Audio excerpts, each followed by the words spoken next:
All right, it's still Monday edition of Your Business Nigeria.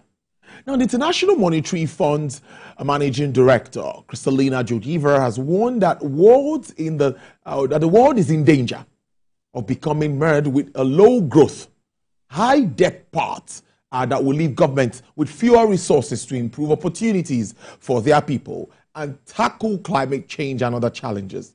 Now, the result is increasingly dissatisfied populations, as Georgieva said during a press conference. That's during the IMF and World Bank annual meetings, which, of course, held in Washington, D.C. The meetings are clouded by the looming November 5th United States presidential election, which raises the spectra that Americans, stung by the high inflation during the Democratic President Joe Biden's administration, could return Republican, that's Donald Trump, to the White House. Well, that's a probability, ushering in a new era of protectionist trade policies and trillions of dollars in new U.S. debt. Dissatisfaction is not unique to the United States, as Georgieva said, despite the global economy showing some resilience in the face of threats from wars, weak demand, and in China, and lagged the effect of tight monetary policy. Well, these are very, very big issues here. You will agree with me. And I have Mr. Kayode Ali here, senior economist at the PricewaterhouseCoopers. He joins me live in the studio. Good afternoon. It's good to have you in. Yeah, good afternoon. Thank you for having me. Yes, I know a lot came up from this World Bank meeting, but I think we should start with the projection for the globe. And before we stay in Nigeria, of course, we will talk about Nigeria. But there is this agreement that there are challenges. The U.S. elections, the wars and all of that, and all of the issues, that geopolitical tensions here and there, how that will impact oil prices. I think I'll allow you give us an overview of how you see all of this and how they are shaping projections moving forward. Yeah, thank you, Tolu. So it's quite understandable, the reason as to why Kristalina Georgieva is actually a bit worried. Given the fact that if you consider this current decade that we're in, 2020, at the start of it, we had the COVID-19 pandemic, which actually caused a disruption, right, in supply chain, in services all across the world. And looking at how countries reacted to that particular disruption, most countries were actually going on an expansionary policy. So we saw situations whereby most governments were doling out stimulus packages, right? In the United States, for instance, that went into printing money and giving money to individuals, right? Now, this particular action without a corresponding productive activity, what it simply did was that it spurred inflation globally. And how else would monetary authorities address inflation? Would simply be to tighten rates. So we saw instances whereby the developed nations of the world were tightening. The developing nations were actually now losing capital, right? Because capital was going to where interest rates was going to be high, right? And the good thing is that inflation is beginning to moderate globally, right? And that's why you've seen monetary authorities of renowned countries, developed countries, they are actually easing their interest rate at this moment. You have the likes of the United Kingdom, the Federal Reserve, Bank of England, right, all making attempts to actually ease on tightening, right? So the sad thing is that some other countries are actually experiencing quite the opposite. Nigeria is one of them, right? Despite the fact that inflation is dropping, ours is actually on the increase. It's high. It's quite high. In after fact, 2 months of decline. Yes. We saw another hike. Yes, it's actually about even 5 times the average, right? The average inflation. The average global inflation is around 5%. Yes. Ours is around 32%, right? So these are some of the problems and some of the concerns. So what Kristalina Georgieva is actually saying right now is that despite the fact that inflation is beginning to moderate in most of these economies, this is the perfect time for them to begin to build buffers, right? For them not to actually lose sight, right? For them to actually continue to adopt a kind of monetary policy stance and fiscal policy stance.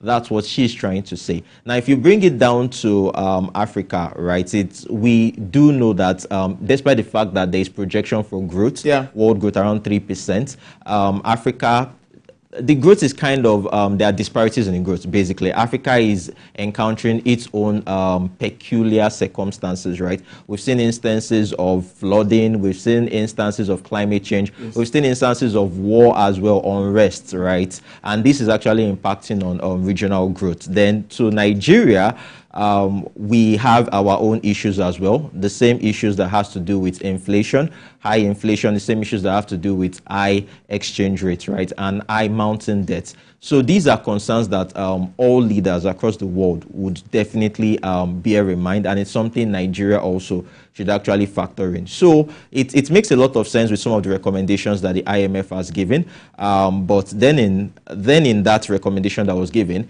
there were calls to actually make a kind of fiscal strategy that is peculiar to your own problems. And that's what most economists have said, that we can't apply the general solutions, which conventional tools and policies, which economists know, right? We can't apply all those textbook solutions to our own case. We have to find something that will be peculiar to us, that will suit our own situation and actually take us from where we are to where we want to be. They are saying that we need to tighten up. Yes. That's part of the advice they've given us as a country. And I know what's been happening since about 2022. I think we've been tightening up, and we are still yet to rein in on inflation. Yes. Inflation is going the other way while we're trying to also tighten on the other side. But if we continue with this stance, following what the IMF has said, what's your outlook for Nigeria's economy? Now, based on the fact that we are undergoing reforms, that's why I'm actually asking that. The World Bank says we need to stay the course. That's also part of what they've told us as a country. And now we are seeing the fallout and all of this back and forth. You are an economist, you understand this better than I do. What do you make of this? How does that hit up on Africa's most populous nation? Yeah, so I think a lot of people don't like hearing that part of staying the course. Right? Yes, yes, they don't want to. At the NESG, everyone's cribbed at the hall. No, we're not going to. Yeah, especially when they recommended within the range of 6 to 10 to 15 years, right? So, the truth is that inflation has always been said to be a monetary phenomenon. Right, so it's a combination, it's a mix, right? So we do have the monetary phenomenon, which the Monetary Policy Committee is actually trying its best to handle and has been doing okay there.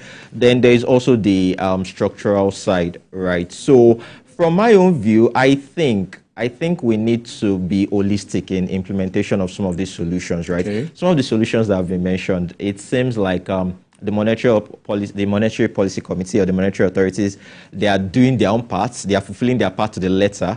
But then on the structural side, you need the fiscal to also stay their own course, if we can use that word, right? They need to stay their own course. So I've looked at the outlook that was released by the IMF as well as the reports that was released by the World Bank. And in there, it stated that the government needs to prioritize spending on social infrastructure, right? So that is quite key. If you consider our socio-economic context in Nigeria, we are a country that growth has been slow. We've been doing, if you look at the past decade, right, our economic growth has been within the range of 2%. All right. And if you compare that to population growth, which is growing at 3%, it's way low.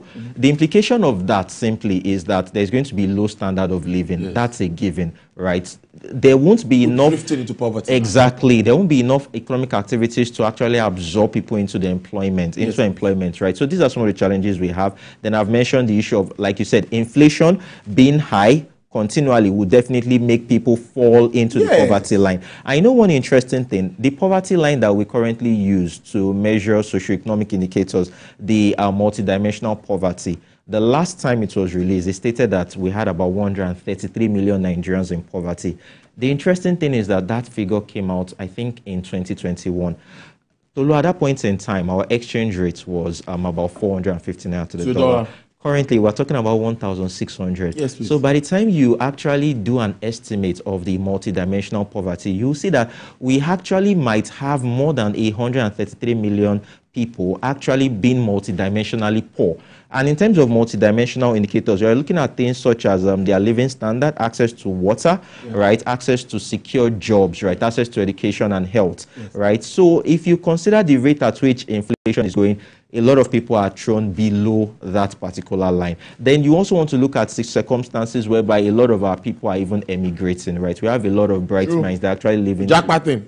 Exactly, living to brighter prospects. So this is our socio-economic context. So at this point in time, you can see that it's not just a monetary solution we should be looking out for. We should also be looking for fiscal solutions. I see some drastic actions. Sorry, allow me just to interject you. Go on, please. You know, we hear now ministers, 3 convoys when you're traveling, reducing all of this. The president is making some deliberate efforts to show that, yes, we need to also tighten our belts, the same way we ask Nigerians to. Then we have the stabilization bill, which has been submitted by the Taiwo led committee. So I'm thinking that it's like the fiscal side are not just laid back. I think they're also trying to do their best. Yeah, I do agree with you. But one thing I would say out here is that if you look at the soccer team, for instance, right, you have 11 players on the field, right? You have your attackers, your forward, you have your midfielders, you have your defense, right? As much as possible, you want to see, for you to be able to achieve your objective and your goals, and for you to win a match, you need everyone to be at their full capacity, right? There should be no weak link, right? So the fiscal side, you're right. They have come up with policies. In terms of price reduction, there is the VAT modification order that was released to kind of give a buffer to the cost of most of these items, like cooking gas. Cooking gas is quite expensive right now. We know, for instance, that the Nigeria liquefied natural gas and LNG supplies about 40%. Right, and given the fact that it supply about 40%, it meant that you will be importing the remaining 60%, right, to fulfill local demands. And what we had prior to now was a situation whereby there was going to be VAT on any imported LPG, but on domestic there wouldn't be VAT. So the government has done its own bit to address that issue, remove the VAT on the imported one. So to some extent, there is some succor, right, in some of those measures. And I know the government is still doing a lot. But then when it comes to implementation of some of these policies, I'll give you one instance. There was the comments with respect to removal of import duty waivers on food items that are going to be for 150 days, right? Exactly, right. So the last report I read concerning that matter was a situation whereby a lot of importers were actually finding it difficult to access that waiver. And the reason that was given was because some of the conditions that were given for you to be able to access it, they're kind of stringent, right? So if we are able to look into some of these obstacles, some of these bottlenecks, right, I think that will go a long way in helping. I was talking about a team, right? So there is the ministry department, there is the agencies. The president has definitely, you know, the interesting thing about that policy I just mentioned was that it was announced far back, I think in July. Right, but before it actually took effect, we had a situation we had a situation whereby the agencies were requesting that they hadn't yet received the kind of information circular. Right, so these are the sorts of things that we are looking out. It slows it down. Exactly, right. There are also concerns about the difficulty in trying to export. Right, we know that there is a Presidential Enabling Business Committee Council, PEBEC, right, to actually make ease of doing business simpler. Right, but I assure you that there are still those bottlenecks that we find at each point in time. Indeed. So if every of these MDAs can actually begin to understand where we are going and begin to implement these policies to the letter, even the spirit of it, I think to a large extent we will be able to go far. I mean, look at the recent, and I do admire what the president said with respect to reducing AIDS, right? But there have been comments that how feasible or how practical would that be? Would they actually implement that? Would they reduce the number of their aids? So these are things that are left to be seen. Numerous policies that have actually been released by the government. It's all about seeing it's true. I think to a large extent that matters a lot. Then I think one other key thing I must mention, which was in both reports, the IMF and the World Bank, is that they want as much as possible government to reduce spending for salaries, right? Most of the public officers in high places, right? Reducing the expenses they incur and diverting it rather into social infrastructure. We're talking about inflation. You know, most of the inflation a huge proportion of the inflation we're experiencing is actually food inflation. I assure you that if you look at the state of our roads, right, the state of our roads is enough to cause a significant loss in products that are being moved from farm gates down to the areas where they are being consumed. If you look at the state of the road, and I'll give you a good example. If you look at that Oshogbo if you are going all the way to Kwara State, if you are going to the north, that Oshogbo side, right? It's very, very bad. It's very bad. In fact, sometimes Ogbomosho side, correct? Yeah. Sometimes I wonder how vehicles and lorries exactly are still managing to pass. I think we need to get to a point whereby we're able to transport most of these food items using rail, for instance, right? Using rail, because most of these items actually perish. Then when you now look at things like preservation of these food items, if you go to the Mile 12, if you go to most of these markets, you see most of these items, they are totally gone, right? They've perished, right? The Ogbomosho Road. Yeah, so I think to a large extent, I know the government can do all. Right, it can partner with the private sector. For example, look at what has happened on Lagos-Badagry Expressway, along the Apapa Oshodi axis.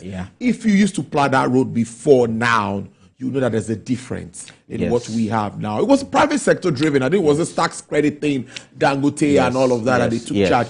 I think government needs to do more of that, particularly for strategic roads. Yeah, and it's good you mentioned the road infrastructure tax credit scheme. That was a scheme that was put out. It was a public-private partnership initiative, right? And it actually did a lot of good because the government doesn't have the cash to actually spend on most of this infrastructure.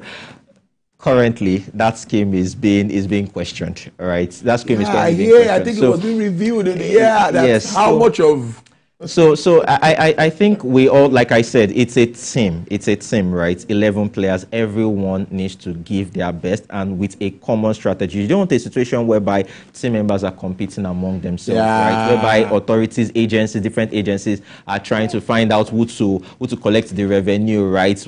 Agencies that are meant to facilitate trade focusing their effort on collecting revenue. So I think these are key things that need to be looked into. Right? You know we can go on and on anytime we'll have you in like this. Mr. Biodu, but let's wrap up on this. External reserves hit about $40 billion.